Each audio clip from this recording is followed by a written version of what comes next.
we will learn how to create a new custom also. Like if something is very new is coming in our way, so how to approach that, because no one can create in a one day. It will take research, and then it will take like you put some commands from your previous knowledge, you do some research on online, then write the commands, and then you try to run those VSM connectors.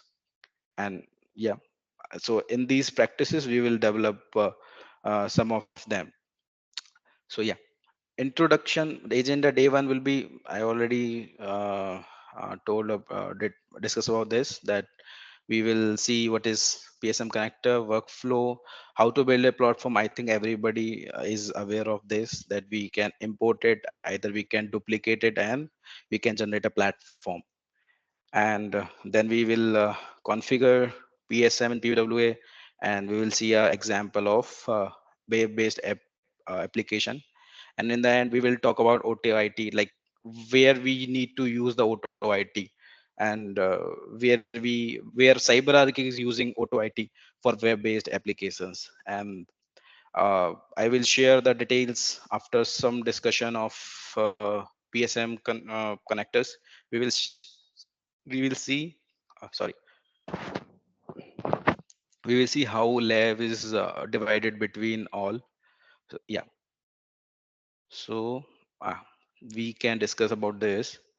So CyberArk PSM connector enables users to connect to the target machine. Like our target machine might be Windows, and might be Unix, might be databases, VMwares, some network devices, some applications, or even itself CyberArk Identity Portal (PTA). So we have different type of use cases and target devices. So based on that, we need to have a PSM connector to make a successful PSM connection session and record accordingly. Okay. So like if I give an example, so if I'm a database user, so I can do the PSM connection in two ways. Like I can install my database client on a Windows server. I can have a Windows server session through CyberArk, and I can do my work there. Second option will be we create a individual connector for that database client. It will be installed on our PSM server. We will hit the connect button, and it will be the connection will be going through the PSM server to the target client. So in both the way, uh, session recording will be there. But when we are having the database client on a Windows server, and then we are hitting the connection to that Windows server, so that database user will be having access to that Windows server. Okay, so they, that have more privileges, that have more accesses. If we want to reduce the access, we want to just give the only database base client uh, access. So only whatever the related to database he can do, he cannot change anything on the Windows server. Okay.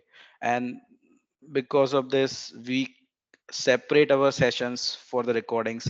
Okay. And we make our life or our team's lives easier. Okay. And yeah, we configure the platform, we configure these PSM connectors platform by platform. That's, you guys already I think worked on Windows ones, Linux ones out of the box, maybe some configuration, some of them, some of you have already done. So you see in one platform we can attach multiple PSM connector. This is related to project requirement. Either one platform have a one PSM connect, or we can have one platform multiple PSM connector. Like there is a one database, and same database user can access the Oracle database using SQL plus or the Oracle database client, or something might the similar database client, or something like there is a HPILO server, HPILO website is there, and we are having HPILO 4, HPILO 5 kind of thing. So we can attach multiple connectors according to the use cases. So yeah, and uh, if we have a PSM connector, we have a file related to that. So how to import it? Either we can import it in the PWA, or what we need to do, we can just copy from the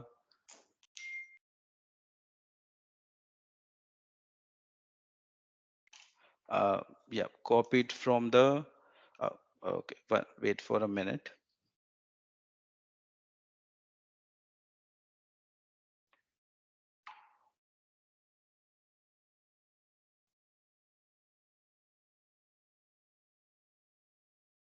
Yeah.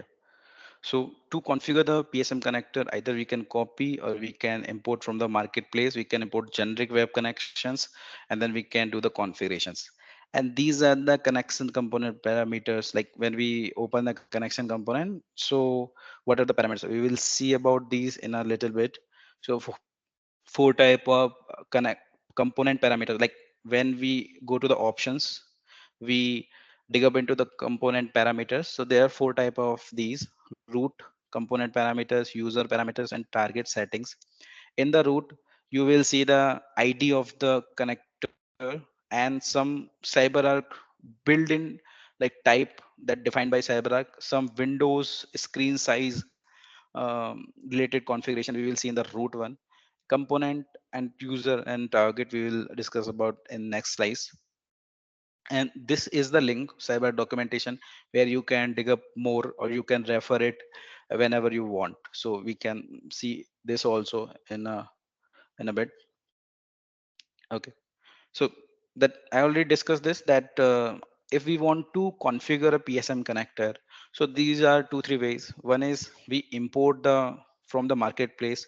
Like if I have a Gmail requirement, one of our organization's team wants a Gmail based rotation or connection session recording from through the CyberArk.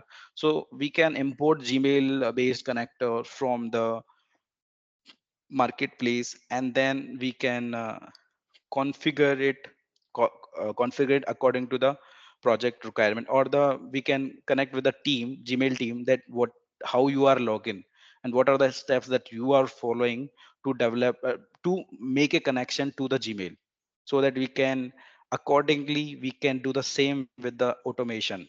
Because when we are doing a PSM connector in the backend, there will be an automation where connector will be fetching like fetching the details from the CyberArk when it is running. So it is fetching the username, password, might be the port number, and other details, and it is giving to those RDP files, and then when automation is running, it will be autofill all these details and it will make a connection to the Gmail.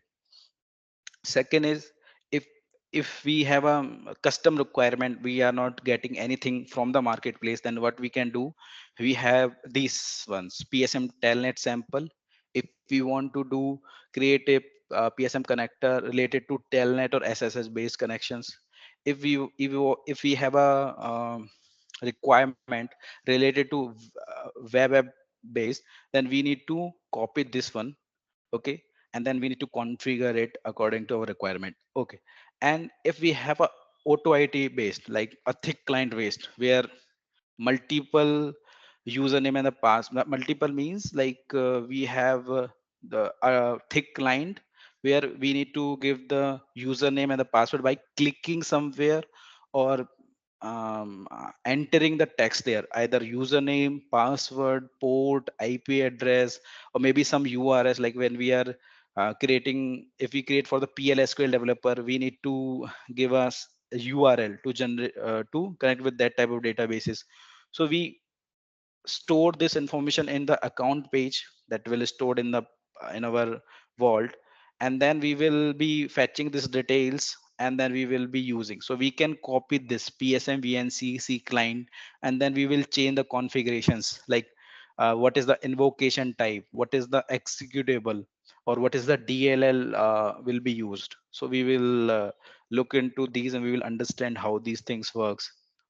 Okay. Yeah. So these I already discussed. Import from the marketplace, use that. If that works, it's good. Duplicate existing ones, either sample ones or the existing ones.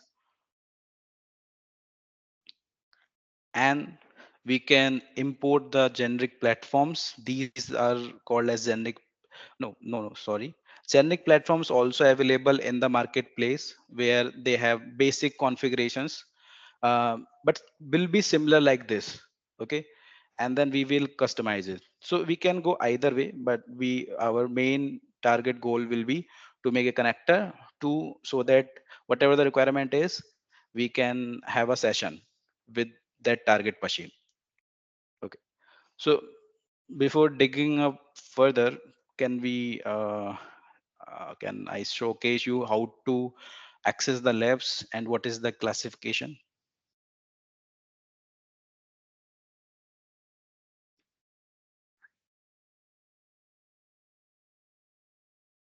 Oh, yeah. Someone acknowledge, please. Yes, sure. Yeah, thank you. So, okay. Um, Kishore, sh I had one query. Can I ask? yeah, yeah. Yeah. Please. So, using AutoIt, we are going to create only PSM connectors, or we can connect CPM connectors No, as well. CPM plugins we cannot develop using AutoIt. Okay, so that will be separate method. Either we go through the process and prompts file. Okay, either we go through some DLL file or some executables, but we will not develop CPM plugin through the AutoIt. Okay, because So, this AutoIt, AutoIt is yeah, only for PSM, and that is only for hard-coded application, not for web application. web application, yeah, we will look into that also, because CyberArk already provided something that we will use, and we will give some commands. Not we will not develop an AutoIt script for any web based. So CyberArk already did some work there. We just need to do our configurations, you can say, in that way. Yeah. So Okay, thank we you. will, yeah, we will look into that question then when we will go into the next slice. Yeah. So I'm sharing my screen. I will show you how I divide the labs between the past participants. Okay. Yeah. If my screen is visible, so we can see here. So as I know, there are 24 participants. Am I right?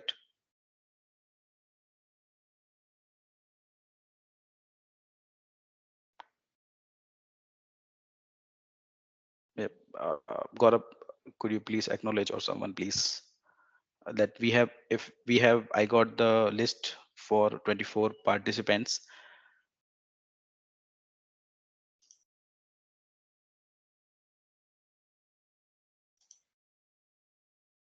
Okay. So So if that, Kishore, my name is missing in the list that I can see.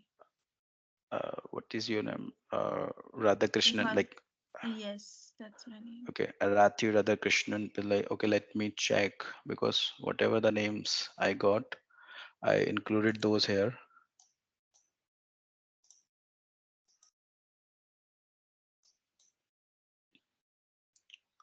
So yeah, yep. Actually, we have 8 setups of VMs. I just roughly created those so that I got to know that we will be having a 24, 25 participants. So either I will include your name in setup 8, if that works with you, or some other setup, Kishore, because my name is Yep, also missing. Kishore, even my name Mukesh is also Kumar. not there. I'm in the Gaurav, other could you side. please intervene here, Gaurav, in this session? Okay.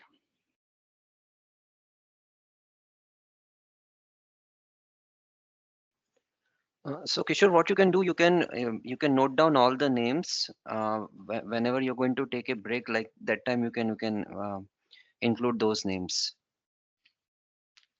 Okay. So So, maybe some participants join or someone is not there.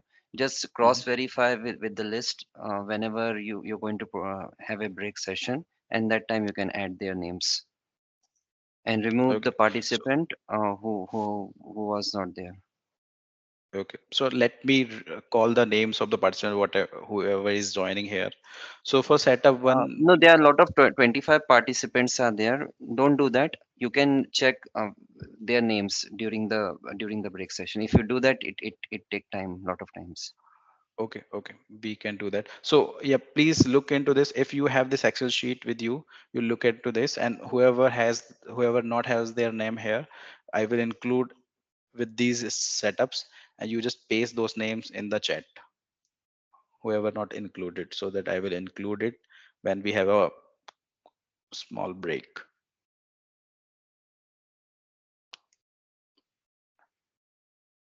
Is that fine with the, yeah, is that fine, Radhakrishnan and other participants? Yeah.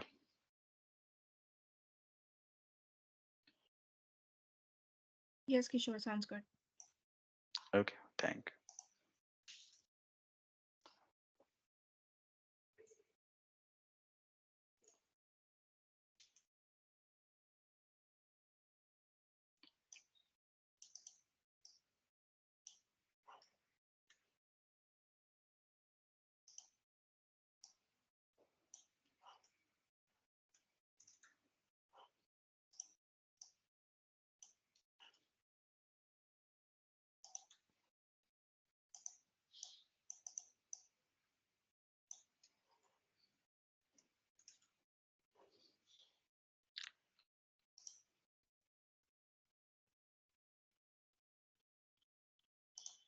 Okay. Yeah. So I will include your name and distribute it. So here we can see that for each setup we have four components, and I provided to three participants, and we will include more if someone is not available or some we need to include here. I will include the names and we will reshare it, or I will ping on the chat. We will see. And so here we see this demo setup is I am using to doing practice. And here you can see we for each setup we have four components. One is domain controller. Okay. And one setup like the one is vault, one is a combination of pvw and cpm, and one is psm. Okay. So we did the installation on all the labs for these components, and we try to make ps pvw plus cpm combination and the psm as a domain controller for our ease of making sessions. Okay, so here all the IPs that you can see are the private IPs. I will show you how to look how I from where I copy these.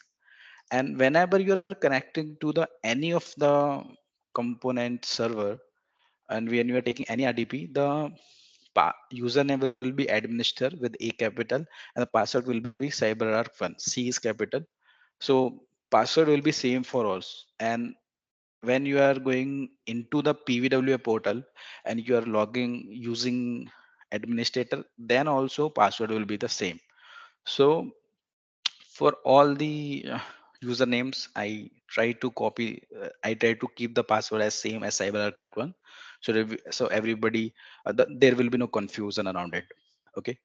And when we are accessing the pvwa url either from pvwa server, then uh, this URL HTTPS with the host name and the password vault v10 accounts will work. But when we are taking a PWA URL hitting on the Chrome, and we will look into Cyber Portal. So this URL sometimes works, sometimes not work with other servers. So this will work HTTPs, and this IP will be the IP of the PWA server. Okay. So I try to include like I try to make changes on all these, but if somewhere IP is not matching with the PWA server, or might be that we delete the PWA server during installation or some errors, and we rebuild the component, then we might be the private IP might change, so you can copy it from the portal. Okay. And one more document also shared with you guys, that is SOP to connect to these VMs. So I am opening that.